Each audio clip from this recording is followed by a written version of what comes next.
السلام علیکم ناظرین، میں آپ کو اپنے یوٹیوب کے چینل اسلامک اسٹوریز وائسز کے اندر خوش آمدید کہتا ہوں۔ ایک قادیانی مسلمان کیسے ہوا، یہ اس ویڈیو کا پارٹ 2 ہے۔ جس کسی نے پارٹ 1 نہیں دیکھا وہ میرے چینل میں جائے اور پہلے پارٹ 1 دیکھے اور اس کے بعد پارٹ 2 دیکھے۔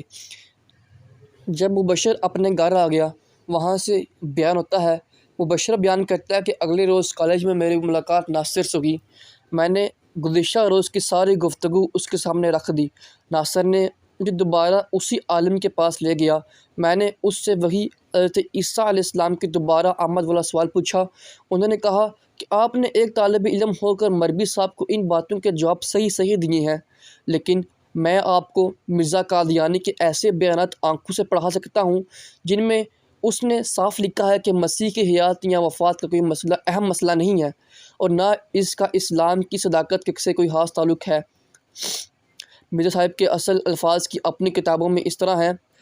پہلی بات، مرزا کی کتاب ازالہ اوہام صفحہ نمبر 63 سے لی گئی ہے، جس میں مرزا لکھتا ہے، اول تو یہ جاننا چاہیے کہ مسیح کے نزول کا عقیدہ کوئی ایسا عقیدہ نہیں ہے جو ہمارے ایمانیات کی کوئی جز یا ہمارے دین کے رکنوں میں سے کوئی رکن ہو، بلکہ یہ صدہا پیشن گوئیوں میں سے ایک پیشن گوئی ہے جس کا حقیقت اسلام سے کچھ بھی تعلق نہیں۔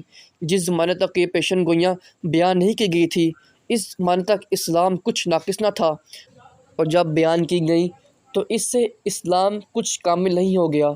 اگلی بات، مرزا کی کتاب احمدی اور غیر احمدی میں فرق صفحہ نمبر 2 سے لی گئی ہے، جس میں مرزا بیان کرتا ہے، کل میں نے سنا تھا کہ ایک شخص نے کہا، اس فرقے میں اور دوسرے لوگوں میں سوائے اس کے کچھ فرق نہیں کہ یہ لوگ وفات مسیح کے قائل ہیں اور وہ لوگ وفات مسیح کے قائل نہیں، باقی سب عملی حالت مثلاً نماز، روزہ، زکوٰۃ اور حج وہی ہے۔ سو جان لیں کہ یہ بات صحیح نہیں کہ میرا دنیا میں آنا صرف حیات مسیح کی غلطی کو دور کرنے کے واسطے ہے۔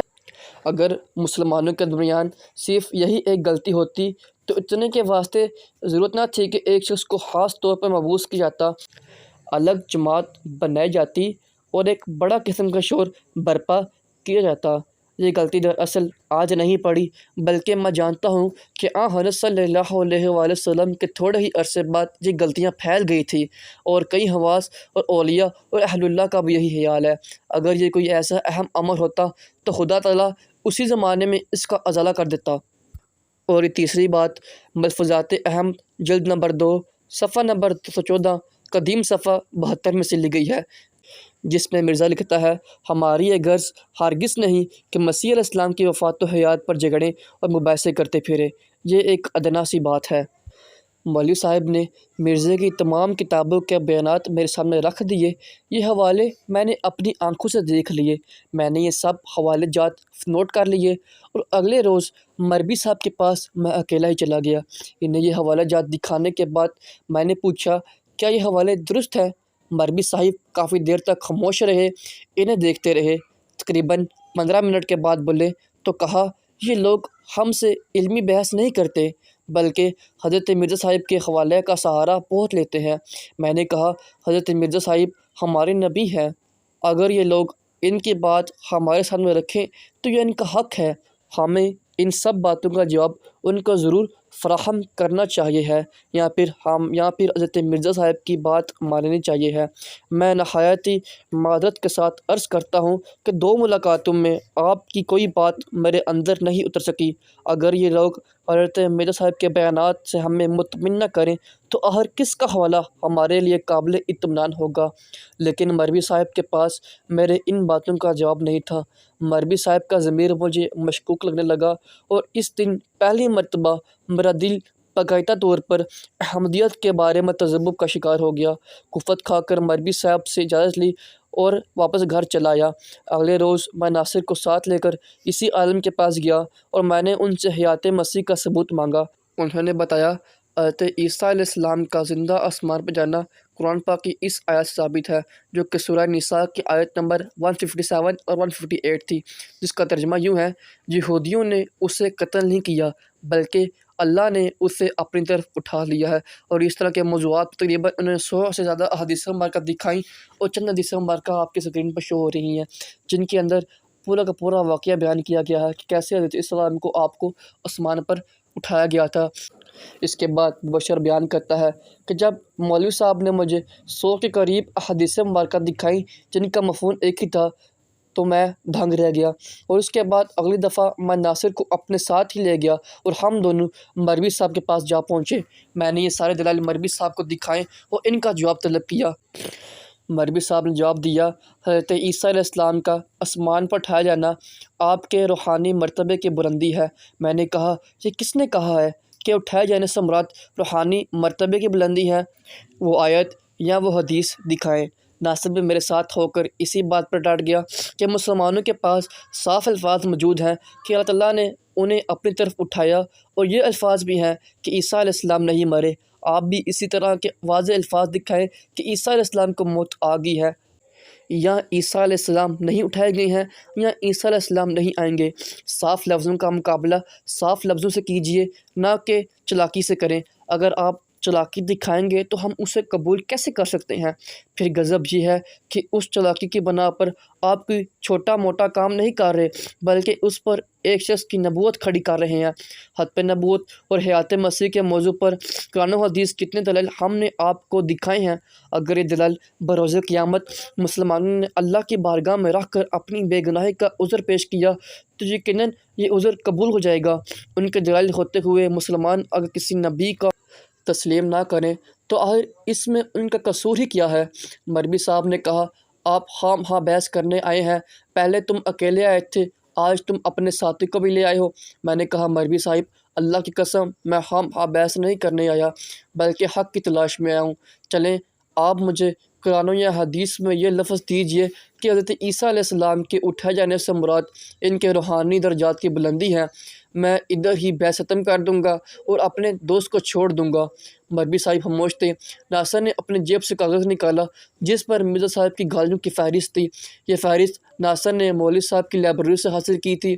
اس فہرست میں لکھا تھا کہ مرزا صاحب نے مختلف قسم کے لوگوں کو بہت زیادہ گالیاں دی تھی، جو گالیاں آپ کے اسکرین پر شو ہو رہی ہیں۔ یہاں سے معلوم ہوتا ہے کہ وہ کس قدر غلیظ شخص تھا۔ ناصر نے یہ فہرست مروی صاحب کے سامنے رکھ دی اور پوچھا، کہ یہ سچ ہے؟ یہ گالیاں مرزا صاحب نے دی ہیں؟ یہ سب کی سب مرزا کی صاحب کی کتابوں میں لکھی ہوئی ہیں، موجودہ ان کتابوں میں؟ مروی صاحب نے کہا، یہ تمام کی تمام گالیاں اس وقت کی ضرورت تھیں۔ اس وقت کے مولوی نے مرزا صاحب کو گالیاں دیں، انہوں نے تو بس جوابی کارروائی کی تھی۔ ناصر نے لا حول پڑھتے ہوئے کہا، انبیاء کرام وقت کی ضرورت کے تحت معجزات دکھاتے ہیں۔ حضرت موسیٰ علیہ السلام کے دور میں جادو کے مقابلے پر ید بیضا اور عصا مبارک جیسے معجزات دکھائے، وقت کی ضرورت تھی۔ حضرت عیسیٰ علیہ السلام کے زمانے میں طبیبوں کے مقابلے پر بیماروں کو شفا دینا، وقت کی ضرورت تھی۔ حضور پاک صلی اللہ علیہ وسلم کے زمانے میں فصیح و بلیغ شاعروں کے مقابلے میں قرآن پاک جیسے معجزات کی ضرورت تھی۔ یہ گالیاں دینا کون سا معجزہ ہے اور کون سے وقت کی ضرورت تھی؟ اور اگر مخالفین گالیاں دیں تو گالی کا جواب گالی دینا اسے کہاں کی نبوت کہتے ہیں؟ بلکہ یہ تو ایک عام شریف آدمی کو بھی زیب نہیں دیتا کہ وہ کسی کو گالی دے، گالی کے جواب میں گالی دے۔ شریف لوگوں کا کام گالی کے جواب میں دعا دینا ہوتا ہے۔ پھر بھی یہ بتائیں کہ کون سے علماء نے مرزا صاحب کو گالیاں دی تھی اور کون سی گالیاں دی تھی؟ مرزے کی یہ گندی گالیاں کسی ڈکشنری میں بھی موجود نہیں ہیں، یہ تو کوئی خاص وہی معلوم ہوتی ہے جو شیطان اپنے دوستوں کو کیا کرتا ہے۔ ناصر مسلسل بولا ہی جا رہا تھا۔ مروی صاحب نے ناصر کی بات کو کاٹتے ہوئے کہا کہ نعوذ باللہ، قرآن شریف کے اندر بھی گالیاں موجود ہیں۔ قرآن پر اتنا بڑا الزام سن کر میں حیرت میں ڈوب گیا۔ مجھے کچھ یاد نہیں کہ میں نے کس طرح اٹھ کر مروی صاحب کے منہ پر ضرور تھپڑ مار دیا۔ ناصر زبردستی کھینچ کر مجھے کرسی پر بٹھایا۔ مروی صاحب کا چھوٹا سا بیٹا ادھر ادھر کھیلتا پھر رہا تھا۔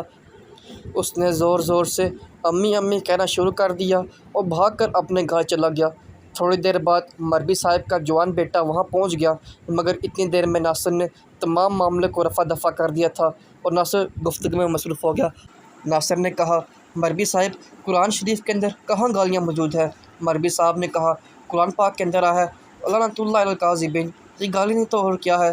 ناصر نے جواب میں کہا، یہ گالی نہیں بلکہ ایک اصول اور قاعدہ ہے، اور اس میں کسی شخص کا خاص طور پر نام نہیں لیا گیا، نہ ہی کوئی کسی کی ماں بہن کی تذلیل کی گئی ہے، بلکہ بلکہ آپ مرزا کی گالیاں دوبارہ دیکھ لیں کہ کیسے اس کی گندی گالیوں نے اس کی اپنی کتابوں کو بربدار کر رکھا ہے۔ ہمارے نبی کریم صلی اللہ علیہ وسلم سے کسی نے کہا کہ آپ ابو جہل پر لعنت بھیجیں، آپ صلی اللہ علیہ وسلم نے ارشاد فرمایا کہ میں رحمت بنا کر بھیجا گیا ہوں، نہ کہ لعنتیں بھیجنے والا بنا کر بھیجا گیا ہوں۔ مسلم شریف کی روایت ہے اور مشکوٰۃ شریف کے اندر بھی آئی ہے، 519 نمبر ہے۔ مربی صاحب نے کہا قرآن نے ولید بن مغیرہ کو حرام زدہ قرار دیا ہے۔ ناصر نے کہا یہ قرآن شریف نے گالی نہیں دی بلکہ سچ بیان کیا ہے۔ جب قرآن کی یہ آیت نازل ہوئی تو ولید بن مغیرہ تلوار لے کر اپنی ماں کے پاس چلا گیا۔ اس نے کہا قرآن نے میرے لیے 9 عیب بیان کیے ہیں جن میں سے 8 عیب بالکل درست ہے، اور 9واں عیب یہ ہے کہ میں حلالی ہوں یا حرامی، یہ بات تم مجھے بتاؤ، سچ بتاؤ وگرنہ تمہاری گردن اڑا دوں گا۔ اس کی ماں نے کہا تمہارا باپ نامرد تھا اور تم فلاں چرواہے کے بیٹے ہو۔ مربی صاحب اب بتائیں قرآن نے گالی دی ہے یا سچ بتایا ہے؟ مرزا صاحب ایک مبلغ ہونے کے باوجود دنگ رہ گئے اور خاموشی سے ناصر کا منہ دیکھنے لگے۔ میں وہیں بیٹھے بیٹھے قادیانیت سے مکمل طور پر طیب ہو چکا تھا۔ میں نے کہا مربی صاحب ختم نبوت کے موضوع پر مسلمانوں کے پاس جتنے دلائل موجود ہیں آپ کے پاس ان کے مقابلے پر صرف محض ہیرا پھیریاں ہیں اور صحیح جواب نہیں ہے۔ حیات مسیح کے موضوع پر بھی مسلمانوں کے پاس جتنے دلائل موجود ہیں اس کے جواب میں آپ کے پاس صرف محض چکر بازیاں ہی ہیں، اور مرزا صاحب کی جتنی بھی بد اخلاقیاں اور گالیاں ہیں ان کا جواب بھی آپ کے پاس نہیں ہے۔